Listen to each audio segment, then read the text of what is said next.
Photographic Composition, Lecture 7, Portraiture and Fashion, Part 3. Richard Avedon took this photograph of a small boy and a tree behind him in 1947 while he was on assignment in Sicily. In case anyone thinks that fashion photographers don't have other things to say, I'd like to point them towards this image, which I think is deeply affecting and representative of great reportage, in this case, following the Second World War in Europe. Avedon began his fashion career by shaking things up. He learned from photographers like Moncasi, who had been doing more and more interesting things, taking models out of the studio, having them do things rather than just posing. And especially in his early work, he did a lot of work on location and placing models in situations where they were quite unexpected, such as this. But he also took the viewer behind the scenes,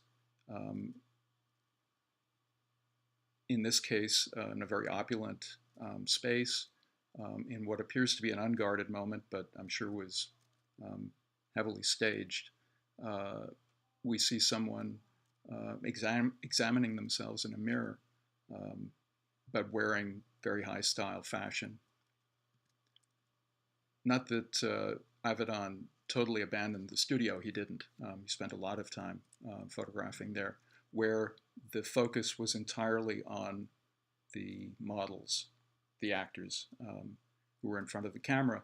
There was no background, no reference other than in this case, the two women going after each other. Compositionally, you want to look at how the frame is being punctured by a foot and a hand and a shoe to give it an immediacy that it wouldn't otherwise have. Another of the great fashion photographers that came out of New York after the Second World War was Irving Penn. Penn photographed almost exclusively in the studio, and very often with backgrounds that had texture to them and color, but with the attention always paid on the model. He had other interests, though, as well. He set about documenting as many types of people around the world as he could. He called the series "Worlds in a Small Room," and in this case, mudmen, I believe, of Papua New Guinea. He would take, however, backdrops, actually the same backdrop from location to location, and place his subjects in front of them. And here we see him actually setting one of his shots up. This is a rare instance where we get to see his equipment as well. He's using a Rolleiflex camera, a twin lens camera. It's a 2 1/4 square format, and just setting his subjects the way he wants them for the photograph. He also worked a lot in color and never ceased to experiment with lighting and backdrops. William Klein, another photographer who came up a few years later than Avedon and Penn, was William Klein, who had a very raw style, high contrast, very tight cropping a lot of the time, images of people emerging from the frame, not constrained by it. Gesture was very important to all of these photographers, certainly, but very much to Klein. He also worked out of the studio and would take models to not necessarily exotic places, but places where he felt he could say something different from the studio. In this case, these dresses with the horizontal bands in them playing against the horizontal bands of the crosswalk, and pedestrians swarming around them. Bert Stern was, as I've mentioned before, primarily an advertising photographer, but also photographed personalities, in this case Elizabeth Taylor.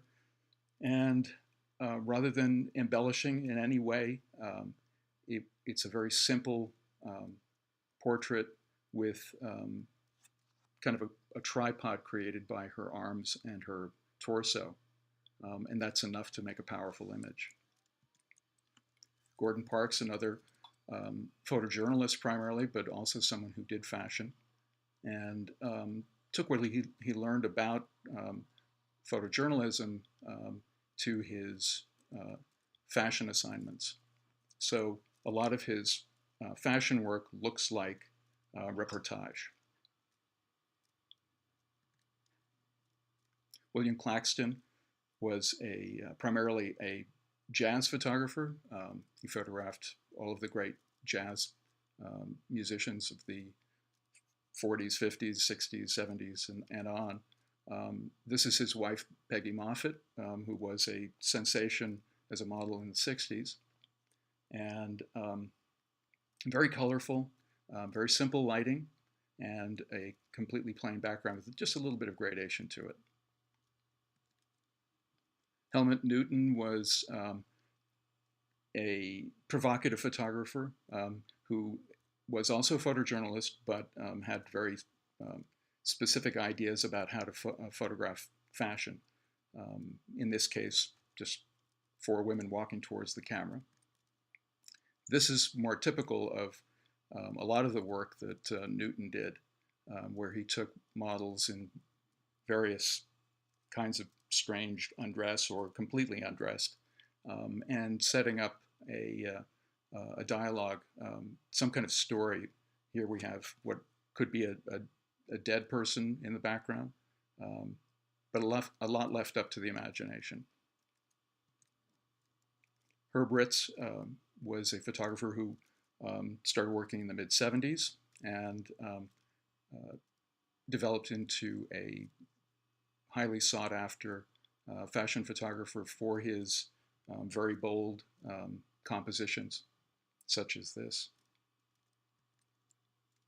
And he also played with the portrait form.